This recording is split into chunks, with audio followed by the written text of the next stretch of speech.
Hey, yo, let's move on real quick and let's do let's preview this fight. Pull out your notes.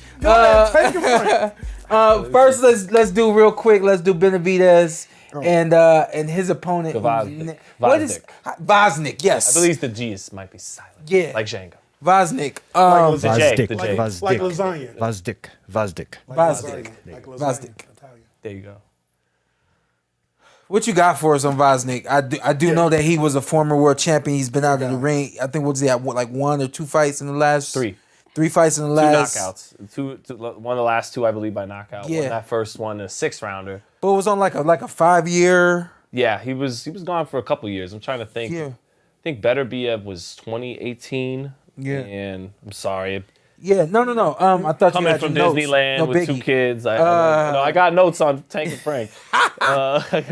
But this should be a good. It was 2019. Yeah. This should be a good fight Stepped away for 3.5 years. where we see 2 knockouts in 3 months. someone for the first time in a very long time in the ring with Benavidez with David. His size. Yes. And he looked huge at their press conference. With skill last as month. well. Yeah.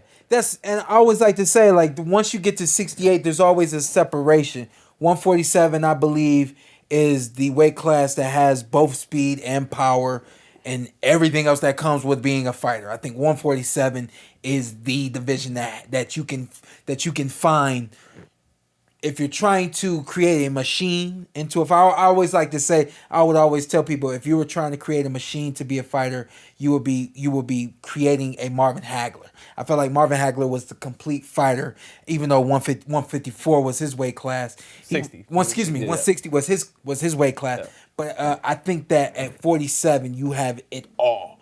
Even at 160, you have a lot of fighters that are just have power, or you have other fighters that just have speed. You don't really have a lot that have the combinations of both speed and power and quickness and every single intangible. 47, I think you got that. 168 and 75, again, more so big guys with power. You don't got the guys like David, big with speed and can move and durability and the whole 9. You know what I mean? So I think for the first time in a long time, he's getting in the ring with somebody that fits his bill, for the sake of words. Well, I said last week, too, in some ways, it's a little bit of a tough spot for David because you're fighting who's thought of as a washed fighter, right? Yeah. A past it guy. Yeah. But he's only lost once, and it was to the best light heavyweight in the game. Mm-hmm. Well, the guy who's the champion of the division. Maybe Bivol actually the best. We'll find out if and when they get that done. Right. But, you know, he was super competitive in the Beterbiev fight. He was actually ahead of that fight midway through. Hit him with everything he had, and Beterbiev walked through it, and then walked through him. Durability, yeah. And he's looked very, he's looked very solid in his 3 fights since. I don't know if he's the old Gvozdyk, and part of me questions with him, like Kell Brook against Terrence Crawford, where the jab still looks good, the moves still look good, speed is still pretty good. Once he gets hit, that's when he looks old. Right. And I could see that being the case with Gvozdyk. I could see Gvozdyk outboxing Benavidez early because Plant outboxed Benavidez early. Andrade, before he got dropped in the 3rd round by that sweeping right hand, arguably was up 2-0. So you could do. David doesn't have the quickest feet. Gvozdyk has educated feet, Ukrainian style, step around you. He's got a great right hand. So maybe Gvozdyk jumps out and looks like himself in this, like the champion, the guy who was the lineal legit champ, beat Adonis Stevenson. And then once Benavidez turns it on, durability, cracks him, it gets in Benavidez's favor in a hurry. I expect Benavidez to stop him, but how does it look? I think kind of like I'm describing. I think Gvozdyk is going to get off to a solid start. That was a hypothetical question for the fans, not for him. Okay. Well, it sounded like, honestly, I thought you was asking me. Yeah. Go ahead, tell us now. How's it look? If you was gonna bet on it. If I was gonna bet on it, I'd probably favor Benavidez mid to late round stoppage, inside of 10 rounds. Probably inside of 10 rounds.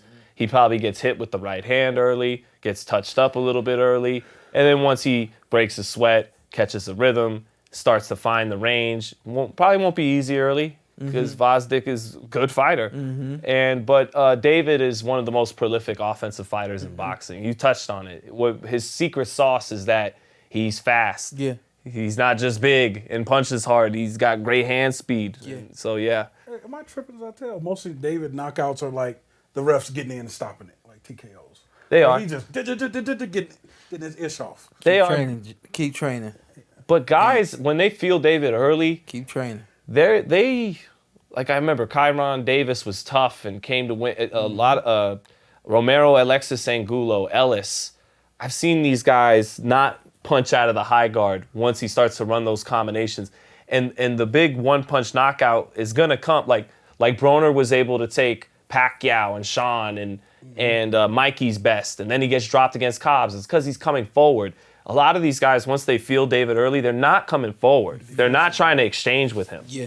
And so it's hard for him to land that home run shot, and that's why he's had to settle for they're hot. They're on the gloves, and he's just banging away with combinations, and the ref comes in and calls it a night. Am I tripping, or did I say once upon a time ago that in order for us to see Benavidez in the ring with someone who could truly compete with him outside of what Caleb Plant was able to do, and also my boo boo, but also we gotta consider the durability.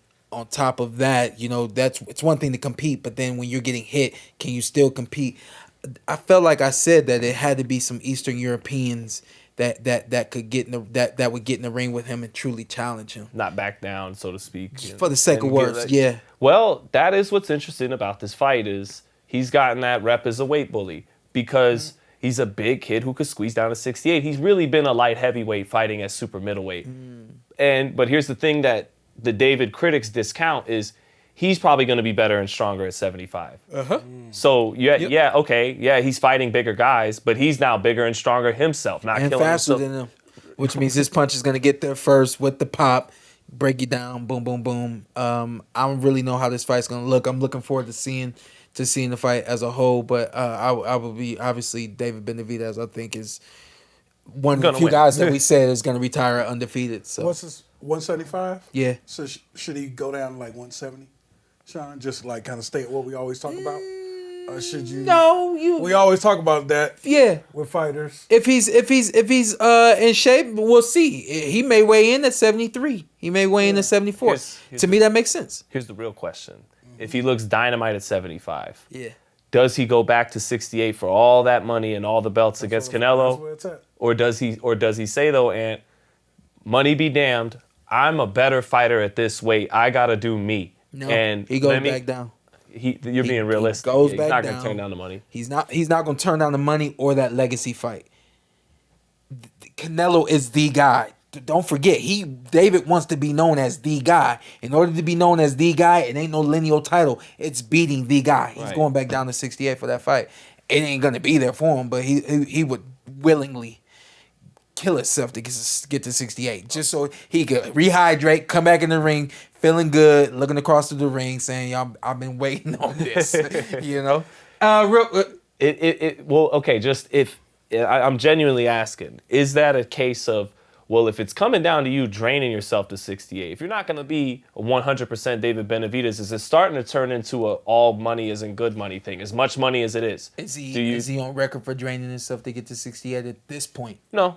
He's not. So, but obviously, we know once you move up to a weight class, usually it's harder to get back down. We do know that. Right. So, but this guy Sampson has never given me any inclination that making 168 has been an issue for him.